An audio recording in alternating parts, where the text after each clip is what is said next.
আজকে আমরা কথা বলবো হিমালয়া পাইলেক্স ট্যাবলেট নিয়ে।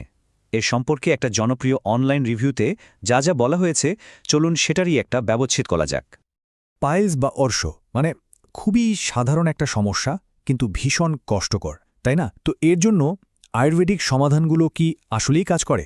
আজকের আলোচনাটা ঠিক এমনই একটা প্রোডাক্ট নিয়ে, যেটা রিভিউ অনুযায়ী এই সমস্যা সমাধানের লক্ষ্যেই বানানো হয়েছে। তো চলুন শুরু করা যাক। প্রথমে প্রোডাক্টটা আর এর পেছনের যে ব্র্যান্ডটা হিমালয়, যেটা আমাদের সবারই চেনা, সেটা নিয়ে দুটো কথা জেনে নিই। দেখুন, রিভিউতে যে ব্যাপারটা বারবার বলা হয়েছে সেটা হলো হিমালয় ব্র্যান্ডটার ওপর মানুষের ভরসার কথা। মানে বছরের পর বছর ধরে ভারতে এটা একটা বিশ্বস্ত নাম, আর এই বিশ্বাসটাই কিন্তু ওদের সব প্রোডাক্টের মূল শক্তি। পাইলেক্সের ক্ষেত্রেও ব্যাপারটা ঠিক একই।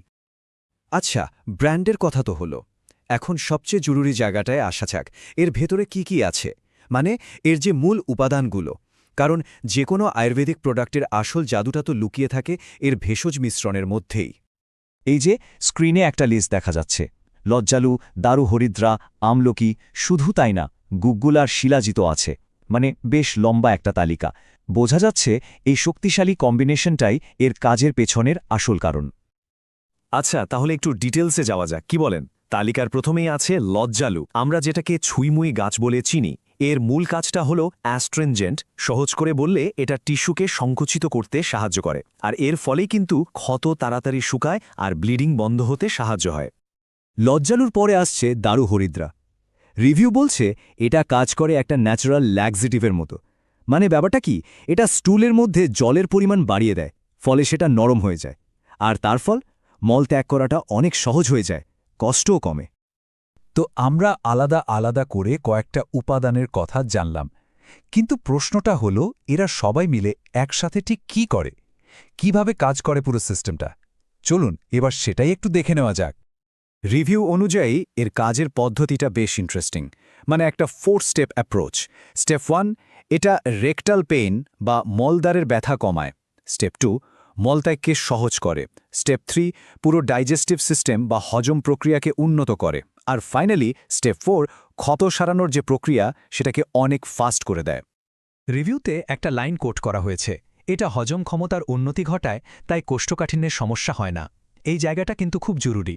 তার মানে এটা শুধু ওপর কাজ করছে না, মানে শুধু সিমটম কমাচ্ছে না, এটা সমস্যার একেবারে গোড়ায় যাচ্ছে, মানে কোষ্ঠকাঠিন্যের মতো মূল কারণটাকেই টার্গেট করছে।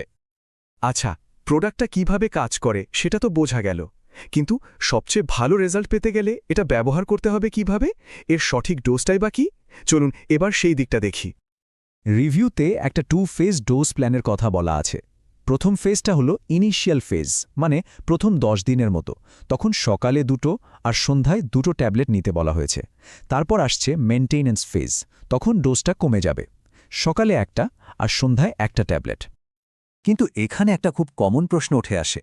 অনেকেই হয়তো ভাবেন যে শুধু ট্যাবলেট খেয়েও কেন ঠিকঠাক কাজ হচ্ছে না, কেন ফলটা ততটা ভালো আসছে না। আর এখানেই রিভিউটার সবচেয়ে গুরুত্বপূর্ণ টিপসটা দেয়া হয়েছে। বলা হচ্ছে সবচেয়ে ভালো আর দ্রুত ফলাফলের জন্য শুধু ট্যাবলেট খেলে হবে না, এর সাথে পাইলেক্স অয়েনমেন্টটাও ব্যবহার করতে হবে। মানে শুধু ট্যাবলেট খেলে ফল আসতে হয়তো দেরি হবে বা ততটা ভালো হবে না, কিন্তু ট্যাবলেট আর অয়েনমেন্ট এই দুটো একসাথে ব্যবহার করলে রিকভারিটা অনেক ফাস্ট আর কমপ্লিট হবে। তো আমরা এর কাজ, উপাদান, ব্যবহার সবকিছুই জানলাম। চলুন এবার শেষ দুটো জরুরি বিষয় দেখে নিই। 1, এর দাম কেমন, আর 2, এর কোনো সাইড এফেক্ট আছে কিনা। রিভিউতে এই নিয়ে কি বলা আছে? রিভিউতে যে দামটা উল্লেখ করা হয়েছে সেটা হলো 7টা ট্যাবলেটের একটা বোতলের জন্য 165 টাকা। আর সাইড এফেক্টের ব্যাপারে রিভিউটা কি বলছে?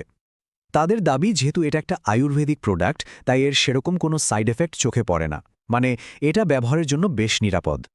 পুরো আলোচনাটার শেষে একটা প্রশ্ন থেকেই যায়, তাহলে কি এই চিকিৎসাটা সবার জন্য সঠিক?